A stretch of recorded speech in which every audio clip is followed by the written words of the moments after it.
একটা কলেজের ছবি দেখাবো আপনাদের, বাঁকুড়ার বেলিয়াতোর যামিনী রায় কলেজ।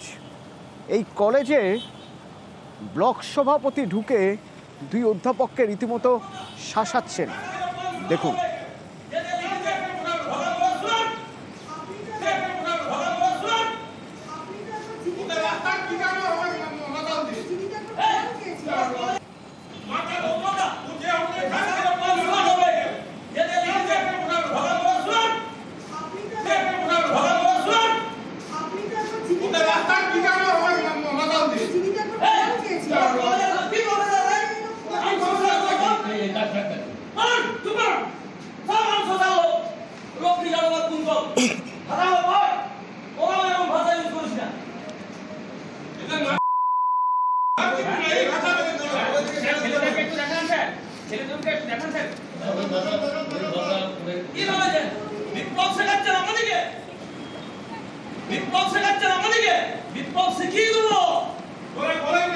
প্রিয়ব্রত আছেন আমার সঙ্গে সরাসরি। প্রিয়ব্রত, কবেকার ঘটনা, কি হয়েছিল, এরকম মেজাজে কেন লোকসভাপতি, তাও আবার কলেজের মধ্যে?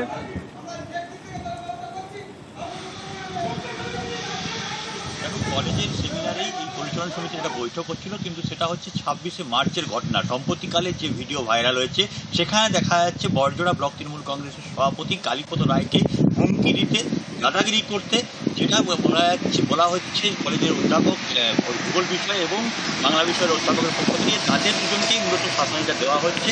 কারণ একটাই, যে এই কলেজের বিভিন্ন ধরনের যেসব কলেজ রয়েছে সেগুলোকে কিন্তু যে দুর্নীতির আঁকড়া সেটা করা যাবে না। মূলত ব্লক সভাপতির পক্ষ থেকে এমন দাবি করা হচ্ছে যে সেখানে কথাবার্তা বলা হচ্ছিল, কোনোভাবেই তাকে শাসানি দেওয়া হয়নি, দাদাগিরিও করা হয়নি, হুমকিও দেওয়া হয়নি। কিন্তু যে দুজন অধ্যাপকের বিরুদ্ধে যারা অভিযোগ করেছেন থানাতে বা থানায় অভিযোগ দিতে গেলে পরবর্তীকালে থানায় অভিযোগ নেওয়া হয় না, পরবর্তীকালে তারা ইমেল মারফত পুলিশ সুপারের কাছে অভিযোগ করেন, তাদের মূলত অভিযোগ তাদেরকে মেরে ফেলার হুমকি দেওয়া হয়েছে মদ্যপ যুবকদের দিয়ে এবং শাসানি দেওয়া হয়েছে।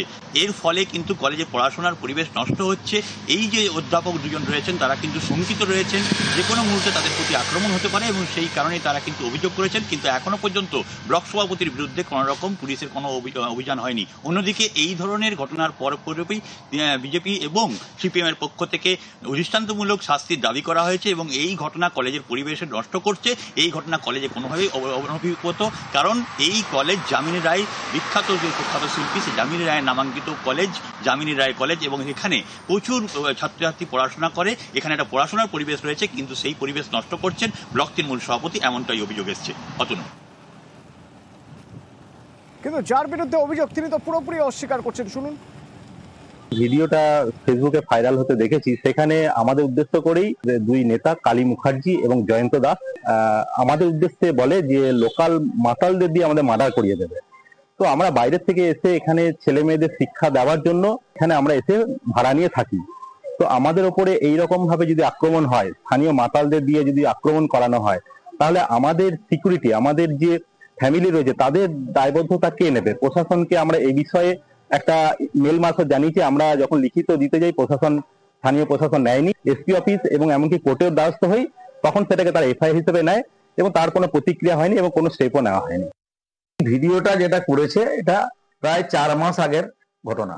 এটা কলেজে একটা সেমিনার হচ্ছিল, যামিনী রায় কলেজে। সেমিনারে গভর্নিং বোর্ডের আরো মেম্বার ছিল, প্রিন্সিপাল ছিলেন এবং বাইরে থেকে আরেকজন প্রফেসর এসেছিলেন। এরকম কোনো ঘটনা ঘটেনি, কথাবার্তা হচ্ছিল। প্রফেসরের সঙ্গে স্টুডেন্ট ছিল প্রচুর। যারা ভিডিওটা ভাইরাল করেছে তাদের কাছে শিক্ষা নেওয়ার কিছু নেই। এখন সিপিআইএম পার্টিটা এখন যেভাবেই হোক শূন্য থেকে ভাবছে যদি কোনো রকম প্লাস কিছু করতে পারি। এই ঘটনাটায় কোথাও প্রমাণ করা হয়েছে কি যে আমরা হুমকি দিচ্ছি? কথাবার্তা হচ্ছে, তো কথাবার্তার সঙ্গে হুমকির কি আছে?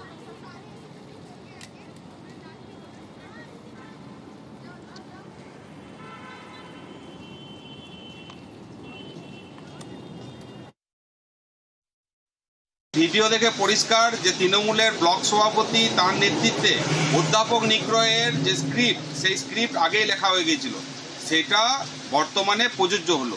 ওনাকে তো একাধিকবার হুমকি দেওয়া হয়েছে, একাধিকবার তাকে প্রাণে মেরে ফেলার হুমকি দেওয়া হয়েছে। তিনি সেই সমস্তকে উপেক্ষা করে সিদ্ধারাকে সোজা রেখে অধ্যাপক দিনের পর দিন তার কর্তব্যে অবিচল ছিলেন। তাকে মেরে ফেলার চেষ্টা করা হচ্ছে এটা অত্যন্ত নিন্দনীয়। আমরা ভারতীয় জনতা পার্টির পক্ষ থেকে এর তীব্র প্রতিবাদ। সম্প্রতি বেলিয়াতোড় কলেজের অধ্যাপক মাননীয় মার্শাল সোরেন তাকে বেলিয়াতোড়ের শাসক দলের মদতপুষ্ট কিছু মদ্যপ যুবক যেভাবে নিগৃহীত করেছে এবং অপমানিত করেছে, তার বিরুদ্ধে থানায় অভিযোগ জানানো সত্ত্বেও পুলিশ প্রশাসন কোনো ব্যবস্থা নেয়নি। ফলে এই ঘটনা নিন্দার কোনো ভাষা নেই এবং দুষ্কৃতিকারীদের বিরুদ্ধে যা ভিডিও আমাদের প্রাক্তন বিধায়ক এবং পার্টি নেতা সুজিত চক্রবর্তীও দেখবেন পোস্ট করেছে, এর মধ্য দিয়ে বেলিয়াতোড়ের মানুষের এটা ভাষা নয় এবং অবিলম্বে দোষীদের শাস্তির আমরা দাবি করছি। এলাকায় বালি পাথর ওভারলোডেড গাড়ি, ভাবুন একবার, এলাকার মধ্যে ঘুরে বেড়াচ্ছে, বারবার যাওয়া আসা করছে, কিন্তু কেউ কিছু বলতে পারছেন না। কেন না, ওই ডাম্পারের গায়ে স্টিকার লাগানো আছে বায়ুসেনা, এয়ারফোর্স। তাহলে কি এয়ারফোর্সের কাজ হচ্ছে? রকি রয়েছে সরাসরি আমার সঙ্গে। রকি, এয়ারফোর্সের গাড়ি, এই গাড়ি কি এয়ারফোর্সের, নাকি এই গাড়িতে বালি পাথর পাচার করার সুবিধার জন্য একটা এয়ারফোর্সের স্টিকার লাগিয়ে দেওয়া হচ্ছে? যদি সেটাও হয়ে থাকে তাহলে সেই স্টিকার এলো কোথা থেকে? অতনু, তুমি যেমনটা শেষের দিকে বললে একদম তাই সুবিধার জন্যই কিন্তু এই স্টিকার সাটানো হয়েছে বলে গ্রামবাসীদের দাবি। ধূপগুড়ি মহকুমার অন্তর্গত বারঘরিয়া গ্রাম পঞ্চায়েত এলাকায়, ঝুমুর এলাকায় গ্রামের মধ্যে দিয়ে অন ডিউটি এয়ারফোর্স স্টিকার সাটা গাড়িতে করে বালি পাথর বোঝাই করে কিন্তু রীতিমতো দাপিয়ে বেড়াচ্ছে ডাম্পার। এই অভিযোগ কিন্তু গ্রামবাসীর দীর্ঘদিন ধরেই। আজ কিন্তু সেই এলাকায় যখন একটি স্টিকার সাটা গাড়ি ঢুকে পড়ে, গ্রামবাসীরা সেই গাড়িকে আটকে দেয় এবং তারা রীতিমতো বিক্ষোভ দেখাতে থাকেন। তাদের অভিযোগ যে এই গ্রামে বড় বড় ডাম্পার বালি পাথর নিয়ে ছুটতে থাকে, যার ফলে যে সড়ক তা নষ্ট হচ্ছে। মুখ্যমন্ত্রী যেখানে হুঁশিয়ারি দিয়েছে গ্রামের মধ্যে বড় বড় গাড়ি বা বালি পাথর বোঝাই ওভারলোডিং গাড়ি ঢুকবে না, সে জায়গায় গ্রামগুলিতে কিন্তু দাপিয়ে বেড়াচ্ছে এই সকল ডাম্পারগুলি। শুধুমাত্র যে এই এলাকায় এমনটা নয়, ধূপগুড়ি মহকুমার গাদং এলাকাতেও দেখা যাচ্ছে যে বড় বড় ডাম্পারে বালু পাথর বোঝাই করে অবাধ দাপিয়ে বেড়াচ্ছে।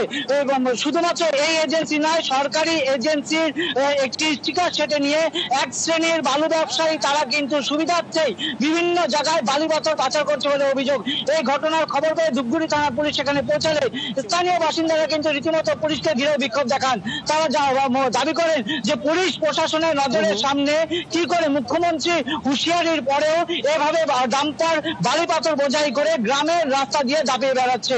স্থানীয় বাসিন্দারা দাবি করেছে যদি এর সুরাহা না মিলে তারা বৃহত্তর আন্দোলনে যাবে।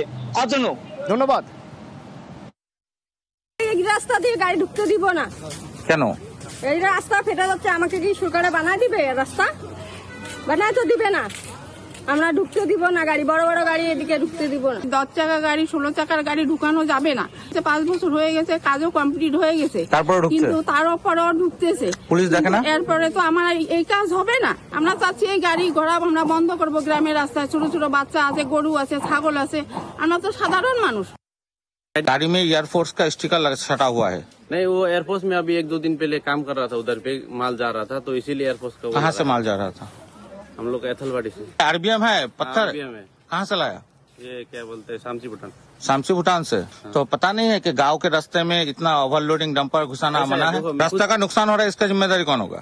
वो तो अब हम क्या बोल सकते हैं सर। देखो, हम ड्राइवर है, हमको बोला है कि इधर आओ, इधर पे खाली करो, तो हम इधर पे आए हैं ना, हमारा क्या गलती? নির্দেশিকা আছে ভারী যানবাহন গ্রামের রাস্তায় ঢুকবে না, তো গ্রামবাসী গাড়িটাকে আটক করছে। এয়ারফোর্স তো এদিকে নেই না, এখন ড্রাইভার, যে গাড়ির ড্রাইভার আছে, ড্রাইভার বললো এটা ভুলবশত আর কি স্টিকারটাকে সরাতে। নাকি পুলিশের চোখকে ধুলো দিতে, মানে রাস্তায় যাতে লোক না আটকায় তার জন্য স্টিকার সাটানো। দেখি এখন চেষ্টা করি, আইসি সাহেবের সাথে কথা বলে গাড়িটাকে হয়তো নিয়ে যাওয়ার চেষ্টা করি।